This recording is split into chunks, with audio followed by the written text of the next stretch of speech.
IVM. IVM Likes is an IVM production, and if you like fun banter about latest in politics, economics and social life, check out Cyrus Says, where comedian Cyrus Brocha sits down with new guests and panelists every week to discuss the latest in the world. So check it out on the IVM podcast app or wherever you listen to podcasts.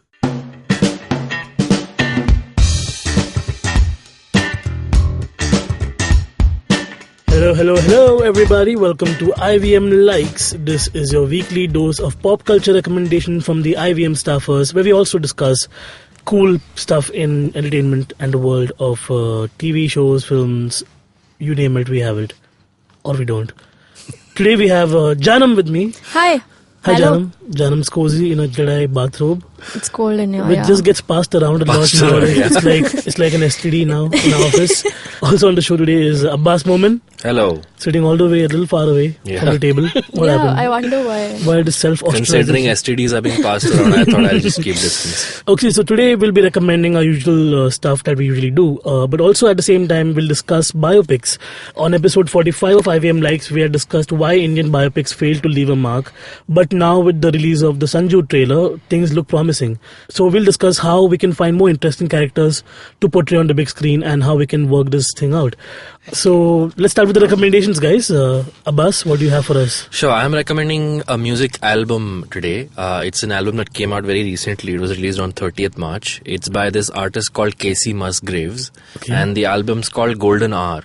Okay. So Casey Musgraves is slotted as a country artist, but I think her music sort of bends genres and merges them. Oh, so, Casey as in Casey, the name. I thought it was like alphabet K and Casey. C. Yeah. No, not like Casey College. This is K-A-C-E-Y. Like Casey Affleck. Okay. But we shouldn't say his name. But with a K.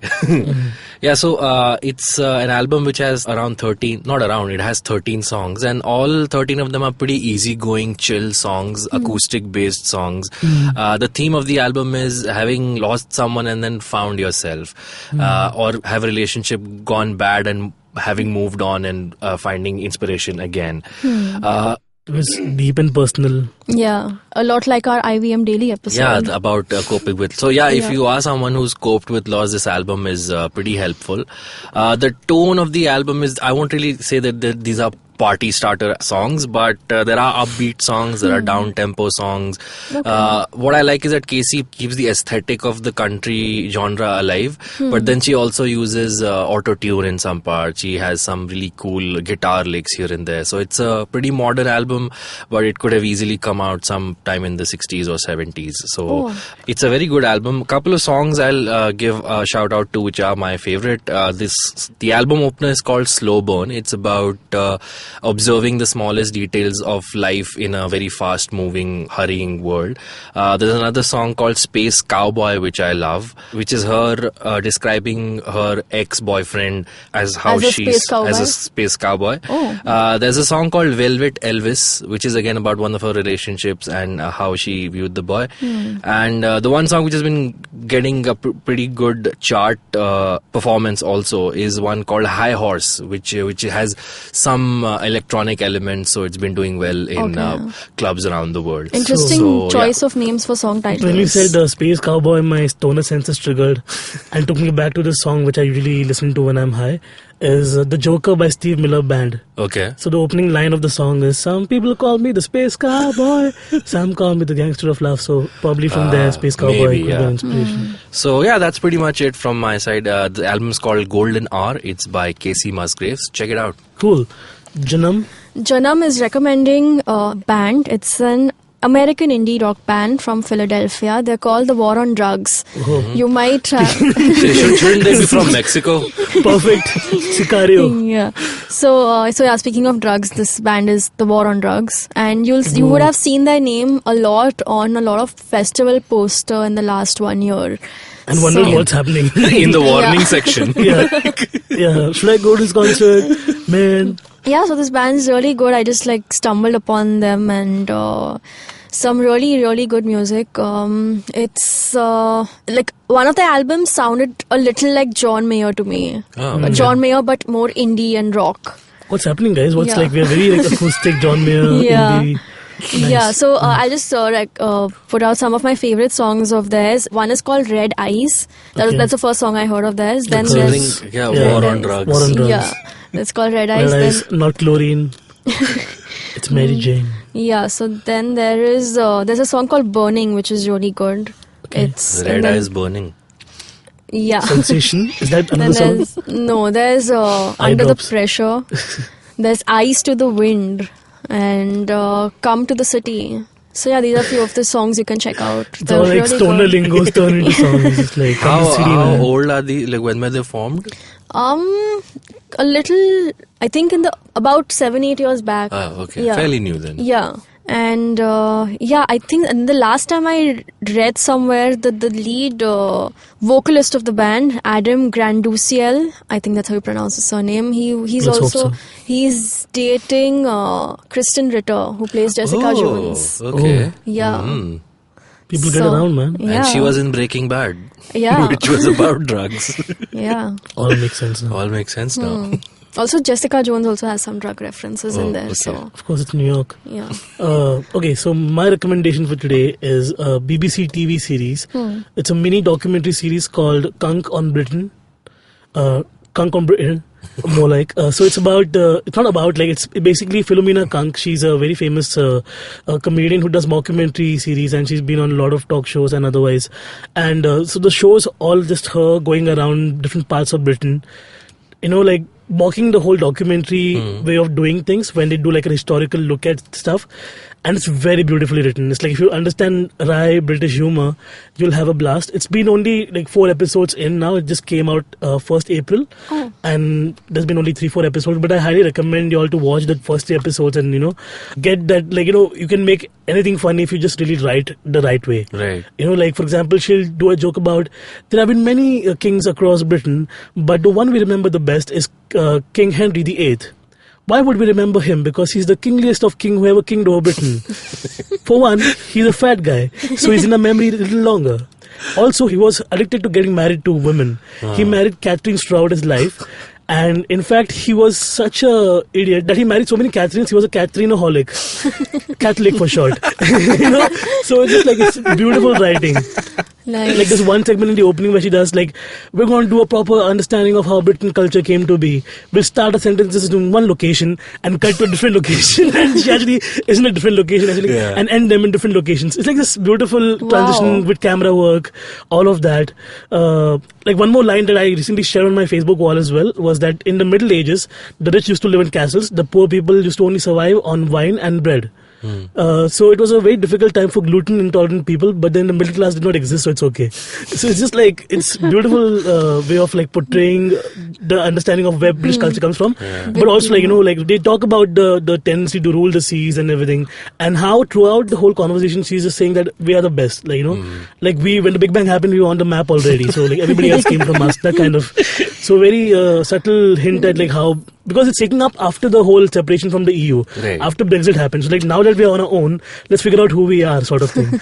And throughout the first 3 episodes, you can see like how it's basically borrowed from different cultures, like Scotland playing a part, and Irish, and even like they make fun of Braveheart because nobody knew what the Scottish Revolution looked like until Mel Gibson came around.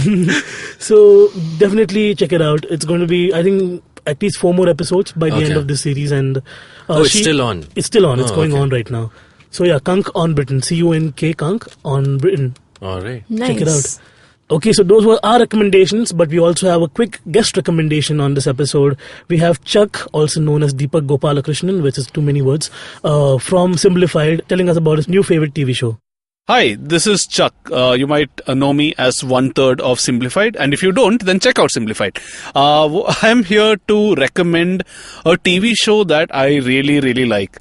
It's a British sitcom, animated comedy, dark humor show called Monkey Dust. If you're the type who likes sort of surreal British humor, think Monty Python but animated in a Rick and Morty style. Sketches just randomly segueing from one to the other with lots of in-jokes, which develop as you watch more and more of the series. It's right up your alley. Unfortunately, it's not available on any of the streaming platforms, so, you listen to podcasts, you know what to do.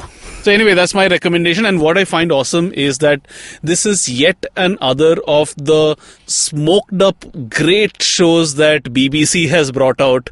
A roster which includes Monty Python, Yes Minister, Yes Prime Minister, and all the BBC comedy podcasts as well. So their equivalent of Doordarshan is doing incredibly well. Monkey Dust is what I'd recommend. It's just 3 seasons and just 6 episodes per season. And I think you'll love it. So that was Chuck, and do check out all the stuff we recommended in your free time. We have a longish weekend coming up. Until then, we'll take a quick break and be back in a jiffy. Yeah. It's IVM here. Let's go. We the IVM kids on the block over here. Just to talk, taking a break from producing all day, coming on this podcast cause we got stuff to say. IVM Daily is the name of the show. Monday to Friday, we ready to go. Talking about stuff in our head. We might even talk about our favorite bread. Signing out, it's IVM here, the podcast network that's in your ear. Catch IVM Daily Monday to Friday on the IVM Podcast app or wherever you get your podcasts. Welcome back to IVM Likes. I'm here with Janam and Abbas, and we're discussing biopics we want to see. First thoughts though, Sanju trailer. What do you all think? It's something different. I like the way they've shot the trailer. They have like the way they portrayed his character through the ages, through his different phases of his life. And also Ranbir Kapoor's his whole body language, his makeup, everything, he's looking so convincing as Sanjay. Yeah, I liked it as well, but again, I hope it's not just a candy flossed version of his life. I don't think so. Like, there's stills in the movie where he's like bloodshot eyes, and like because he had a proper cocaine and heroin addiction, face. So, and like if you watch like a lot of documentaries around that time, you'll see like why he was so troubled and everything. And great character study. Like unlike someone say Dhoni, who pretty much had a very straightforward arc, like a small boy from Jharkhand becomes a world-renowned cricketer.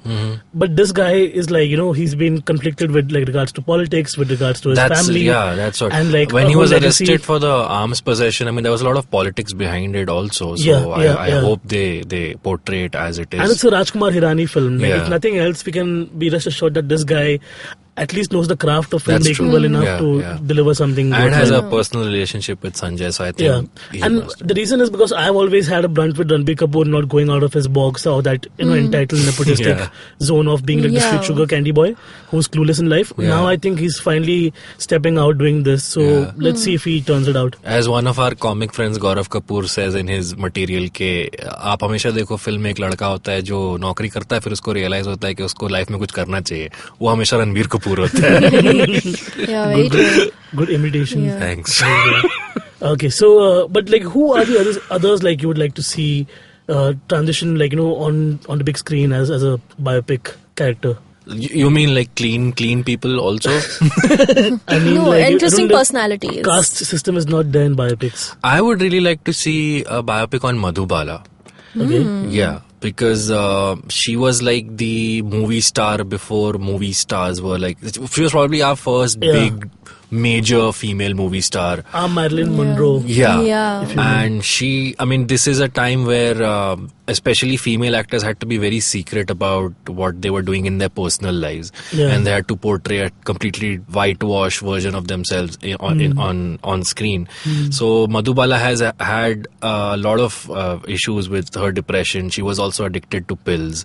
She had many relationships that were troubled.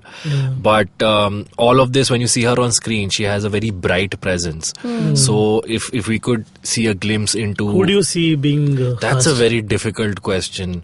I mean, in my opinion, it can only be like a CGI recreation of her.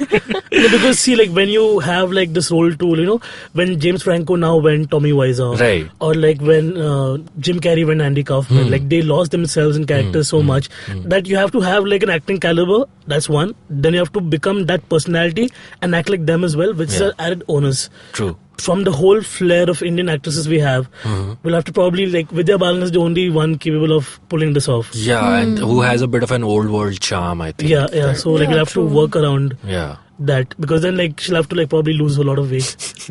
Yeah. And like we don't want to be unrealistic. I'm like Yeah. because Madhubala was also curvy, right? We celebrated her for that until like Madhuri came around, and that was again like an exploration. Also, Vidya Balan did the biopic of Silk Smita in Dirty Picture. Picture. Yeah. That was a fab job. The movie got lost in the second half very badly. Yeah, But but then, like, her performance was she's stellar every time. Who do you think, Janam, should be like biopic version? Biopic Bobby Deol. Interesting.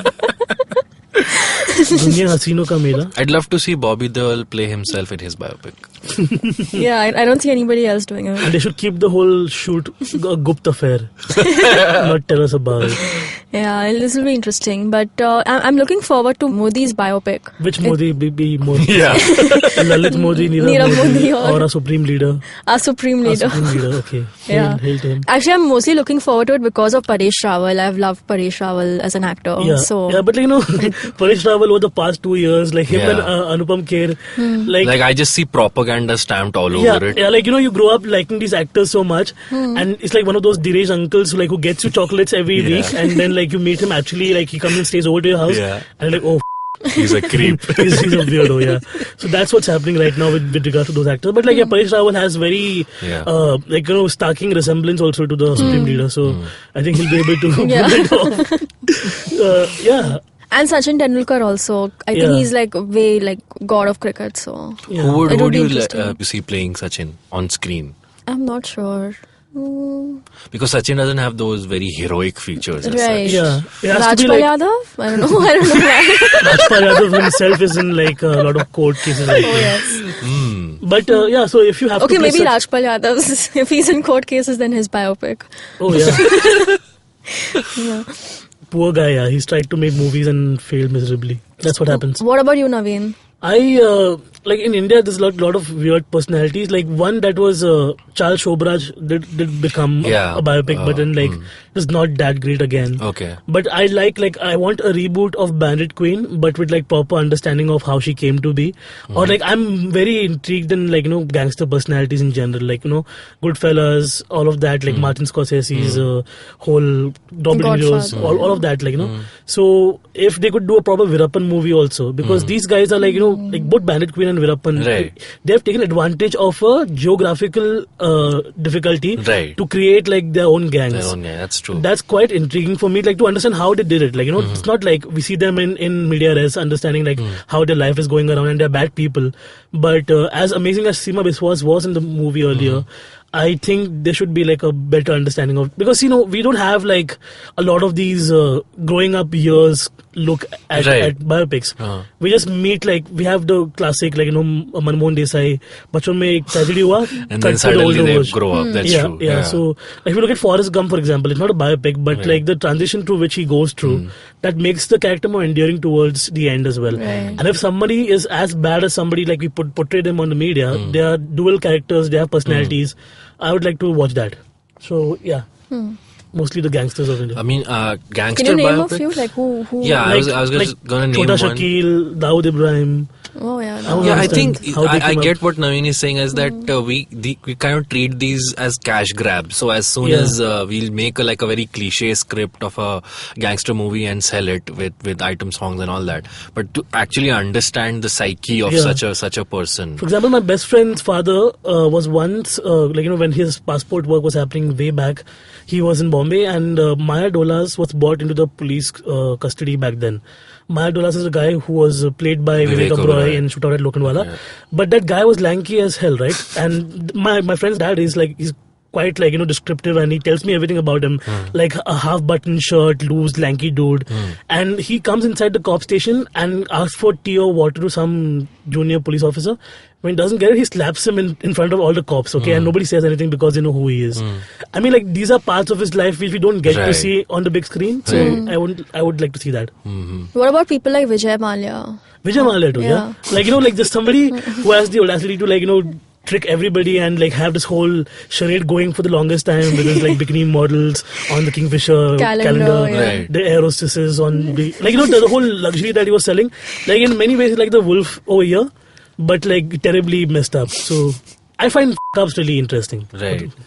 I think that it's a tragedy that in India you can't make a very honest political biopic, because I'd love to see Sonia Gandhi's life being turned into a biopic. Yeah. In fact, there's this book called The Red Sari, which is written by, I forget the name of the writer, which actually traces her from the small village in Italy to becoming the president of a Congress party. And that is such an amazing arc to follow. But I know for a fact that film will never get made in India. Yeah. So it's a we got a cheap knockoff version with Katrina Kaif and which again fell into trouble just because she covered her head with her pallu. Yeah, but that was when Congress was in power. Yeah, so So yeah, I mean, I just yearn for a day where we can make something. What about a blockbuster weekend? Like, what if the Modi biopic comes up on Eid? Because now Salman Khan is going in and out of jail, so we don't know who will fill the slot. And Sonia Gandhi's biopic also should release on the same weekend. It's like a clash. Yeah, like everything the number of tickets will give you a glimpse into what the next election is going to be like. Yeah. Cool. So these are our recommendations as to the people who should become, a living legend in a biopic form. If you have any ideas as to who should play what characters based on what we suggested today, do let us know. In fact, Vijay Raj would be great for Mayadolas if I think about it. Like the figure and the photo if I've seen, Vijay Raj is perfect for that. So stuff like that. If you think about it, let us know. We are IVM Podcast all over the internet.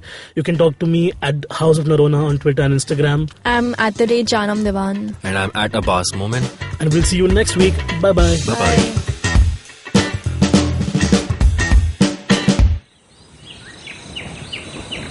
As you can see, we have a podcast listener in his natural habitat.